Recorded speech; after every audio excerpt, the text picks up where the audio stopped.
సగ్గుబియ్యంతో పునుగులు ఇలా చేశారంటే చాలా క్రిస్పీగా గుల్లగుల్లగా వస్తాయండి.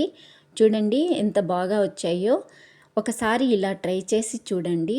నేను 2 కప్పులు సగ్గుబియ్యము బాగా కడిగి నానబెట్టి పక్కన పెట్టుకున్నానండి. ఈ సగ్గుబియ్యంలోకి 1 కప్పు పెరుగు వేశాను. 2 కప్పుల సగ్గుబియ్యానికి 2, 3 సార్లు వాటర్ వేసి బాగా కడుక్కుంటున్నాను. చూడండి ఇలా బాగా కడిగి పక్కన పెట్టేసుకోవాలి. ఇలా తయారవుతుంది కడిగిన తర్వాత. 2 కప్పుల సగ్గుబియ్యానికి 1 కప్పు పెరుగు తీసుకుంటున్నాను.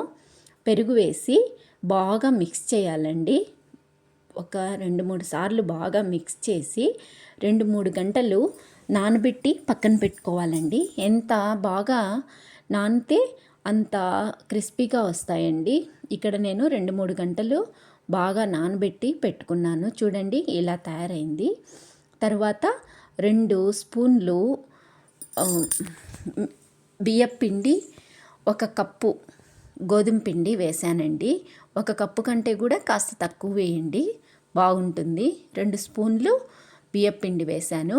1 ఎర్రగడ్డ, కాస్త అల్లం తరుగు, కొత్తిమీర, కరివేపాకు, జీలకర్ర, సాల్ట్ వేసానండి. చూడండి ఇక్కడ చూపిస్తున్నటువంటివన్నీ వేశాను.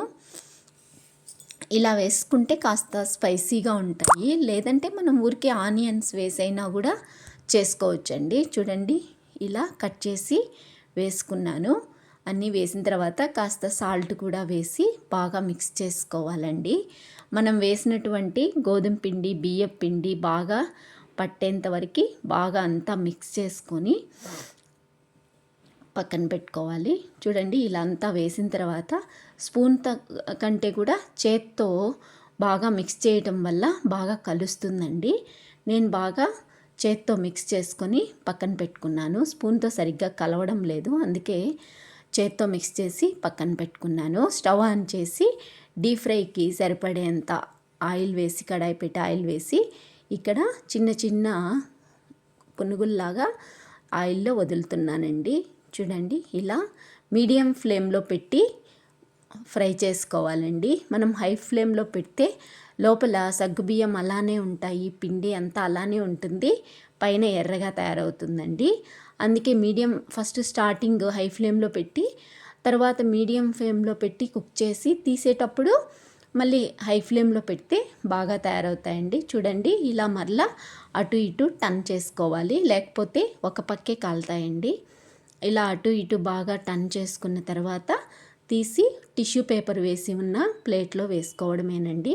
టిష్యూ పేపర్ ఉన్న ప్లేట్లో వేసుకుంటే ఏదైనా ఎక్స్టెన్స్ ఆయిల్ ఉంటే లాగేస్తుందండి. చూడండి ఇలా అన్నీ 1 by 1 తీసుకుంటూ మళ్ళీ మనకి ఇంకా కావాలనుకుంటే ఇంకో విడత కూడా వేసుకోవచ్చండి ఆయిల్లో. చూడండి ఇలా అంతా ఆయిల్ అంతా తీసేసుకొని తర్వాత టిష్యూ పేపర్ వేసున్న ప్లేట్లోకి తీసుకోవడమేనండి. ఇది టమాటో కచప్తో కానీ, టమాటో చట్నీతో కానీ, లేదంటే మనం పచ్చికారం చేసుకుంటాం కదా, ఆ కారంతో అయినా సర్వ్ చేసుకోవచ్చండి. ఒకసారి ట్రై చేసి చూడండి.